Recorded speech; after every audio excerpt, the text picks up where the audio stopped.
Hello friends and my dear students, welcome to the channel pharmacy classes by doctor के साहब। आज के इस वीडियो लेक्चर में हम कवर करने वाले हैं लिक्विड डोसेज फॉर्म।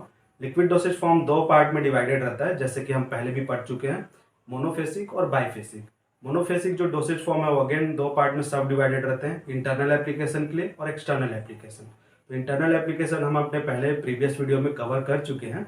एक्सटर्नल जितने भी डोसेज फॉर्म है वो क्या क्या है आज हम कवर करने वाले हैं इस वीडियो लेक्चर में। तो आइए स्टार्ट करते हैं आज का ये वीडियो लेक्चर।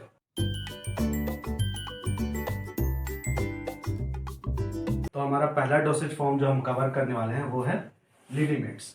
ठीक है, लिडीमेंट्स आपने सुना होगा काफ़ी बार। तो ये क्या है, एक प्रकार का एल्कोहलिक या फिर ऑयली सॉल्यूशन है, या फिर बोल सकते हैं इमल्सन है। ठीक है, ऑयली सॉल्यूशन को हम ही क्या बोलते हैं, इमल्सन बोलते हैं।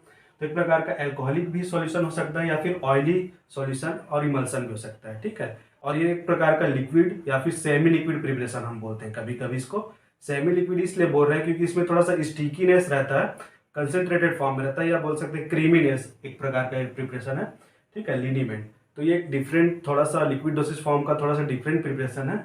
और इसका काम क्या है, ये जनरली स्किन में अप्लाई करते हैं। ठीक है, applied to the skin with friction and rubbing. ये आप याद रखिए, विथ फ्रिक्शन एंड रबिंग। इसका जो इंपॉर्टेंट प्रॉपर्टी है वो फ्रिक्शन के साथ हम इसको अप्लाई करेंगे, रब करते हुए। ठीक है, रगड़ते हुए। तो ये एक इंपॉर्टेंट पॉइंट है, आपको याद रखना चाहिए, क्योंकि ये प्रीवियस एग्जाम में भी पूछा गया था कि which of the following dosage form is applied to the skin with friction and rubbing. तो लिनीमेंट का एक इंपॉर्टेंट फीचर है, हम बोल सकते हैं friction and rubbing, applied with friction and rubbing.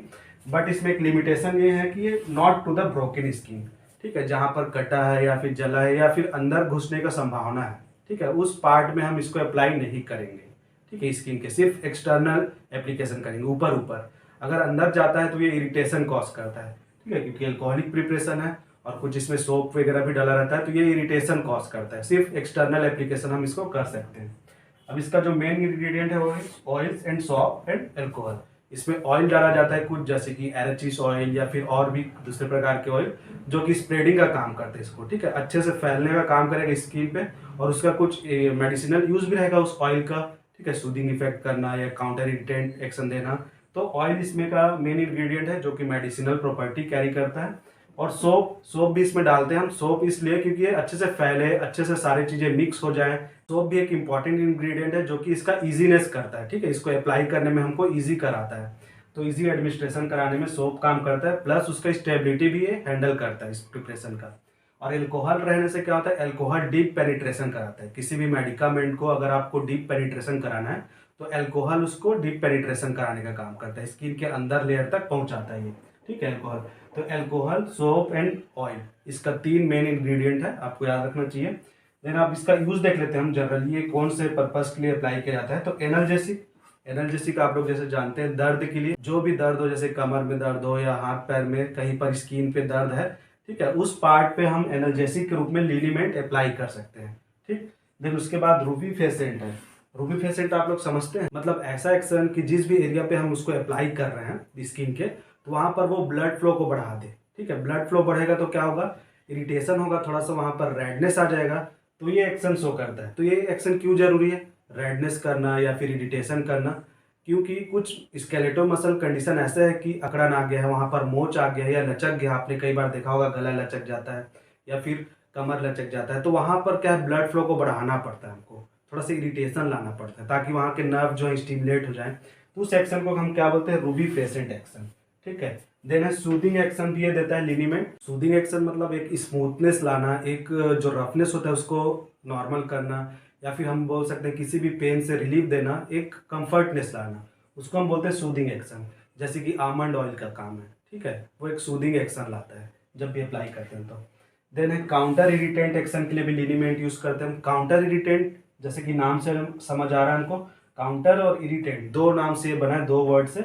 Irritation को एक काउंटर एक्ट करे, इरिटेशन को एक काउंटर एक्ट करे, तो इसके लिए पहले ये खुद इरिटेशन कॉज करता है। ठीक है, देन उसके बाद थोड़ा सा गर्माहट लाता है और हमको शांत करता है, हमारा जो इरिटेशन हो रहा है। जैसे कि आप देखेंगे सर्दी के टाइम में हम जो बाम लगाते हैं तो थोड़ा सा जलन महसूस होता है, बर्निंग सेंसेशन होता है। देन वो इरिटेशन, उसी को हम इरिटेशन बोलते हैं। उसके बाद वो थोड़ा गर्माहट ला के अपना एक्शन शो करता है। तो एक डिफरेंट टाइप का एक्शन है काउंटर इरिटेंट एक्शन। ठीक, देन उसके बाद स्टिमुलेटिंग एक्शन भी ये शो करता है। स्टिमुलेटिंग मतलब कुछ भी सिक्रीशन को बढ़ाना या वहाँ पर ब्लड फ्लो को स्टिमुलेट करना, वहाँ के जो सिक्रीशंस हैं, वहाँ के जो नर्व स्टिमुलेशंस हैं, ठीक है, उसको बढ़ाना, उसको हम बोलते हैं स्टिमुलेटिंग एक्शन। तो देख सकते हैं आप लिनीमेंट के कितने इंपॉर्टेंट यूजेस हैं।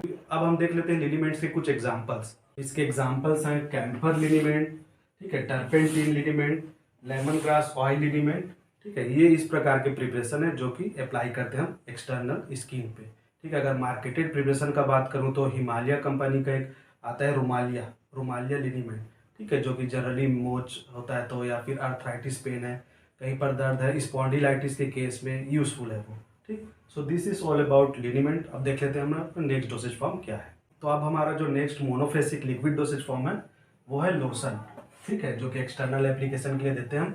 ये स्किन पे ही इसको भी देते हैं जैसे कि हम लिनीमेंट को दे रहे थे, बट इसमें डिफरेंस ये है कि विदाउट फ्रिक्शन, ठीक है, फ्रिक्शन के बिना इसको हम अप्लाई करेंगे, ठीक। उसमें हम लिनीमेंट में विद फ्रिक्शन एंड रबिंग, ये तो उसका प्रॉपर्टी। इसका प्रॉपर्टी क्या है, विदाउट फ्रिक्शन, ठीक है। लोशन भी लिनीमेंट जैसा ही है प्रिपरेशन, बट विदाउट फ्रिक्शन देते हैं। तो अब विदाउट फ्रिक्शन अब इसको दे रहे हैं हम, तो कैसे अप्लाई करेंगे, तो इसको पहले किसी भी एब्जॉर्बेंट मटेरियल पे सोक किया जाता है, उस पर डुबाया जाता है, उस पर एब्जॉर्ब कराया जाता है। जैसे कि कॉटन पे इसको पहले गीला कर लिए, उसको एब्जॉर्ब करा लिए, या फिर गॉज थान होता है जो कि पट्टी होता है जो यूज़ करते हैं, वो गॉज थान है, उस पर इसको जनरली रख दिया जाता है और वो एब्जॉर्ब हो जाएगा। देन उसके बाद उसको स्किन पे अप्लाई करेंगे, ठीक है। तो ये कूलिंग एक्शन देता है, सूदिंग एक्शन जैसे कि हम पढ़े थे अभी, प्रोटेक्टिव एक्शन ही देता है, या फिर एंटीसेप्टिक एक्शन, ठीक है। जनरली कभी कभी हम कुछ एंटीसेप्टिक को भी अप्लाई करते हैं लोशन के फॉर्म में। और एग्जांपल इसको देखें तो कैलामाइन लोशन आता है इसका, सैलिसाइलिक एसिड का जो लोशन आता है, सैलिसाइलिक एसिड लोशन जो रूबीफेसेंट अभी जो एक्शन पढ़े थे वही एक्शन ये देता है, ठीक है। तो इस प्रकार का काम है लोशन का। कैलामाइन लोशन तो काफ़ी फेमस है, जो कि एक कॉस्मेटिक प्रिपरेशन की तरह यूज होता है, हम फेस पे लगाते हैं, प्रोटेक्टिव एक्शन शो करता है वो, ठीक है। तो उस केस में हम कोई एब्जॉर्बेंट मटेरियल जैसे कि अभी मैंने बताया कॉटन या गॉज थान का जरूरत नहीं पड़ता, ठीक है, वहां पर अप्लाई नहीं करेंगे ये सब। तो इसको हम दोनों तरीका से यूज कर सकते हैं, ठीक है, with help of absorbent material या फिर विदाउट एब्जॉर्बेंट मटेरियल। बट एक चीज हमको याद रखना है कि विदाउट फ्रिक्शन इसको हम दे रहे हैं, ठीक है। फ्रिक्शन के अगर देना पड़ गया या रबिंग से देना पड़ गया तो उसको हम लिनीमेंट बोलेंगे, ठीक, लोशन नहीं बोलेंगे। सो this is all about lotion. अब देखते हैं दूसरा प्रिपरेशन क्या है। तो हमारा जो नेक्स्ट डोसेज फॉर्म है वो है गार्गल, ठीक है। गार्गल आपने काफ़ी सुना होगा, अभी खासकर कोविड के टाइम तो ये काफ़ी फेमस हुआ था, है ना। गार्गल का यूज़ बढ़ गया था। जो बीटाडीन का जो गार्गल आता था, जो गरारा करने के लिए हम यूज़ करते हैं गले पे, वही है गार्गल, ठीक है। सिंपल सोडियम क्लोराइड का भी आप कुछ लोग रहे थे, सिंपल सोडियम क्लोराइड का गार्गल बनाया हुआ था, या सोडियम बाइकार्बोनेट का घर में, ठीक है। तो वो सब आ जाएंगे गार्गल के कैटेगरी पे, ठीक है, जो गरारा करने के लिए यूज़ करते हैं।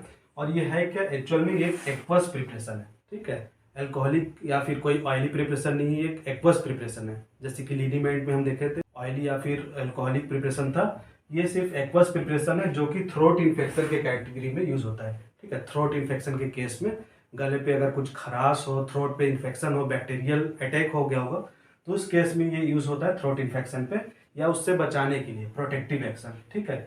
और ये एक प्रकार का कंसेंट्रेटेड प्रिपरेशन है, ठीक है। मार्केट पे जो भी प्रिपरेशन है वो कंसेंट्रेटेड फॉर्म में रहेगा, और जब भी इसको यूज करेंगे तो इसमें एक डायरेक्शन लिखा रहेगा कि डायलूट विथ वार्म वाटर, ठीक है। उसमें कैसे डायलूट करना है वो मेंशन रहता है, उसके जो लेबलिंग है उस पर मेंशन रहेगा, लेकिन इसको डायलूट वाटर से, वार्म वाटर से हमको मिक्स करना पड़ता है, देन उसको यूज करना रहता है, ठीक है। और इसको हम अप्लाई कैसे करते हैं, गरारा आपने सबने किया होगा कभी ना कभी, तो इसको एक पर्टिकुलर टाइम के लिए कांटेक्ट कराया जाता है म्यूकस मेम्ब्रेन में, ठीक है।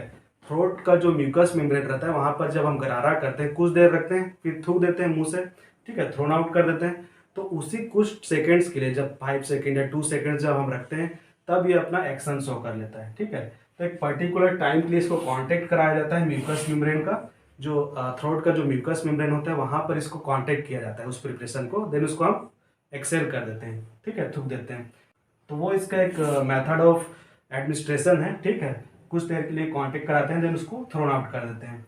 और इसका काम क्या है, मेनली एक सोरनेस जो होता है थ्रोट पे, जो एक चुभन है, जो एक इरिटेशन है, इन्फ्लेमेशन है, उसको ये कम करता है, रिलीफ करता है थ्रोट का, ठीक है। थ्रोट जब भी हमारा जब थ्रोट इन्फेक्शन हो जाता है तो वहाँ पर एक चुभन सा महसूस होता है, एक सोरनेस का जलन या दर्द होता है, उसको ये रिलीफ करता है, उससे आराम देता है। देन इसका दूसरा एक्शन है सलाइवेशन को भी ये अगर बढ़ा दे, ठीक है, जो म्यूकस सिक्रीशन है यहाँ का थ्रोट का, या जो सलाइवेशन जो हमारा लार है उसको अगर ये बढ़ा दे, तब भी वो एक प्रोटेक्टिव एक्शन शो कर सकता है, ठीक है, थ्रोट इन्फेक्शन पे। क्योंकि सलाइवा तो खुद एक एंटीबैक्टीरियल एक्शन रखता है, तो कभी ड्राई माउथ की वजह से हो सकता है बैक्टीरियल इन्फेक्शन हो गया, तो ड्राई माउथ को भी ये रिलीव करता है। ठीक, इसका अगर प्रिपरेशन की बात करें एग्जांपल, तो ये ऑफिशियल प्रिपरेशन इसका आता है potassium chlorate and phenol gargle, BPC, British pharmacopoeia. ठीक है, तो पोटेशियम क्लोरेट और फिनोल का एक गार्गल आता है।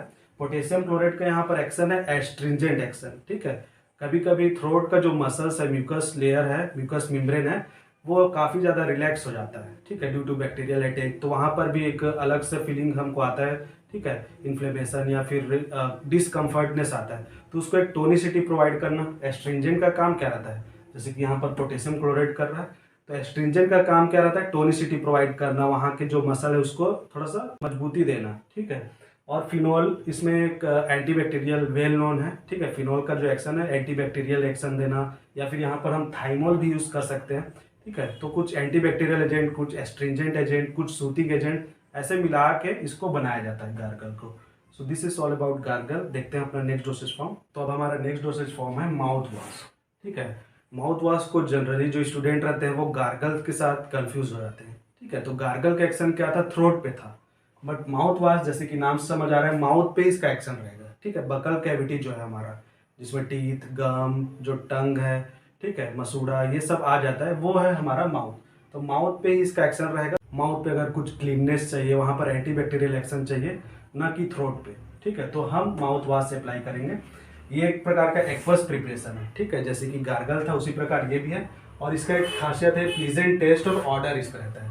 एक अच्छा सा टेस्ट रहेगा, अच्छा सा खुशबू रहेगा इस पर। ठीक है, क्योंकि माउथ पे ये अप्लाई कर रहे हैं, कोई ज़्यादा थ्रोट तक तो पहुँचा नहीं रहे हैं, तो अच्छा टेस्ट आना चाहिए। क्यों आना चाहिए, क्योंकि एक क्लीननेस के लिए यूज़ होता है। ठीक है, माउथ को क्लीन करना है, बकल कैविटी में कुछ इन्फेक्शन ना हो, वहाँ पर क्लीननेस रहे, उसके लिए यूज़ कर रहे हैं हम। और डिओड्राइज करना है। ठीक है, बकल कैविटी से कई बार देखे होंगे कुछ लोगों के मुंह से बदबू आता है, ड्यू टू बैक्टीरियल इन्फेक्शन बोल सकते हैं, या विटामिन सी की कमी से भी कभी कभी पायरिया जैसा कंडीशन हो जाता है, तो उस केस में माउथ से एक बैड ऑर्डर आता है, तो उसके लिए डिओड्राइज करने के लिए, क्लीन करने के लिए माउथ को यूज़ करते हैं हम। इसमें एंटीबैक्टीरियल एजेंट मिलाया जाता है। ठीक है, अल्कोहल भी थोड़ा मात्रा में मिलाया जाता है, क्योंकि वो भी एंटीबैक्टीरियल एक्शन शो करता है। क्लीननेस के लिए अल्कोहल जनरली यूज होता है। ठीक है, क्लीनिंग के लिए ग्लिसरीन मिलाया जाता है, स्वीटनिंग एजेंट, कुछ फ्लेवरिंग एजेंट, कलरिंग एजेंट, इस टाइप के एजेंट इसको मिलाया जाता है। एक अच्छा सा सुंदर सा प्रिपरेशन इसको बनाया जाता है। ठीक है, उसको हम बोलते हैं माउथ वॉश। एक इसका एग्जाम्पल मैं बोलूँ तो zinc sulphate mouth wash, NaCl mouth wash, ठीक है, पीपरमिंट वाटर को मिला के भी हम माउथ वॉश बनाते हैं। ठीक, उससे माउथ जो है क्लीन रहेगा, हेल्दी रहेगा, बकल जो कैविटी है वो, और उसके वजह से कोई इन्फेक्शन नहीं होगा, या इन्फेक्शन हो रहा है तो उसको हम रोक सकते हैं। ठीक है, this is all about mouth wash. अब हम देख लेते हैं नेक्स्ट प्रिपरेशन। तो नेक्स्ट जो डोसेज फॉर्म है वो है थ्रोट पेंट। ठीक है, थ्रोट पेंट नाम से समझ आ रहा है, थ्रोट पे एक लेयर चढ़ा देना, पेंट चढ़ा देना। ठीक, उसको हम बोलेंगे थ्रोट पेंट। एक प्रकार का विस्कस लिक्विड प्रिपरेशन है। ठीक है, जो कि generally mouth and throat infection में यूज होता है। ठीक है, थ्रोट के साथ साथ ये माउथ इन्फेक्शन में भी यूज होता है। इसका मेन यूज क्या है, इन्फेक्शन कंट्रोल करना। ठीक है, थ्रोट में और उसके साथ साथ माउथ में एक प्रकार का ये पेंट चढ़ा देता है, एक लेयर चढ़ा देता है। और आप लोग को ये गार्गल जैसे लग रहा होगा, गार्गल में भी हम थ्रोट इन्फेक्शन में यूज करते थे, बट यहाँ पर डिफरेंस ये है कि गार्गल को हम डायलूट करके यूज करते थे, बट थ्रोट पेंट को ऐसा हमको डायलूशन का कोई जरूरत नहीं, बल्कि इसमें हमको विस्कसनेस चाहिए।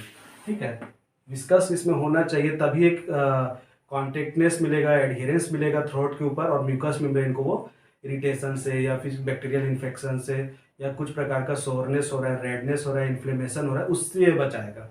ठीक है, तो एक विस्कसनेस इसमें चाहिए, जो कि गार्गल के केस में हमको नहीं चाहिए था। ठीक है, उसमें डाइल्यूशन चाहिए था। और इसका एक मेन इंग्रेडिएंट होता है ग्लिसरीन, ये आप लोग याद रख लीजिए, ग्लिसरीन। ग्लिसरीन हम किस लिए यूज कर रहे हैं, इसमें तो एक प्रकार का विस्कसनेस रहता ही है, जो आप लोग जान रहे हैं, ग्लिसरीन। ठीक है, उसके साथ साथ ये एडहेरेंस प्रोवाइड करता है, जो हमको यहाँ पर एक मेन यूज था इसका थ्रोट पेंट का, वो पूरा हो रहा है। एडहियरनेस प्रोवाइड कर रहा है लॉन्ग पीरियड के लिए थ्रोट के ऊपर। ठीक है, जो म्यूकस मेम्ब्रेन है थ्रोट में, उस पर ये एडहियरेंस प्रोवाइड कर रहा है। और उसके साथ साथ ये स्वीट है। कुछ इंग्रेडिएंट ऐसे भी रहते हैं जो ये सब प्रॉपर्टी तो पूरा करेंगे, लेकिन स्वीटनेस नहीं रहता, तो पेशेंट कंप्लायंस भी हमको देखना है, पेशेंट को ईजी लगे वो यूज़ करने में, तो एक स्वीटनेस इसमें रहता है। इसका एक ऑफिशियल प्रिपरेशन है थ्रोट पेंट का, आयोडीन थ्रोट पेंट।